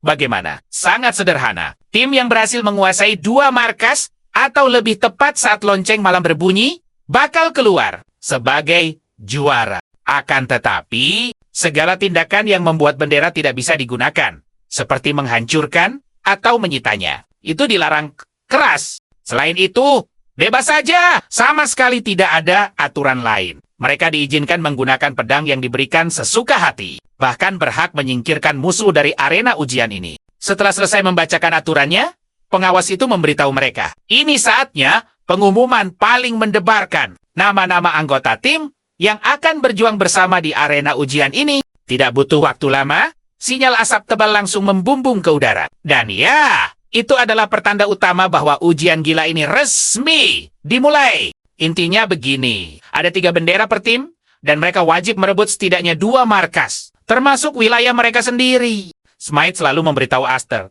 aturan ini sangat jelas. Dari ketiga tim yang ada, pada akhirnya hanya akan ada 1 pemenang. Aster membenarkan hal itu, lalu bertanya apa yang sebenarnya membuat Smite begitu panik. Anggota tim lain pun angkat bicara, mengingatkan bahwa ini berarti mereka harus melawan keluarga Elmite. Seketika itu juga, Aster sadar bahwa situasinya akan menjadi sangat kacau. Smite jujur mengatakan, mereka sangat takut pada pembalasan Elmheim. Alasannya jelas, karena lawan mereka adalah Grian, sang tuan muda dari keluarga utama Elmheim. Smite meminta Aster membayangkan satu skenario gila. Coba pikirkan, jika mereka mengarahkan pedang pada Grian saat ujian. Smite benar-benar ngeri membayangkan dampaknya nanti. Pembalasan dendam itu bisa sangat parah, bahkan sanggup meruntuhkan reputasi seluruh keluarga mereka selamanya. Smite mempertegas pada Aster, intinya mereka semua sangat ngeri bermusuhan dengan Elmi. Smite menutup percakapan itu dengan sebuah alasan. Dia bilang masih ada ujian berikutnya kok. Jadi lebih baik mereka menunggu saja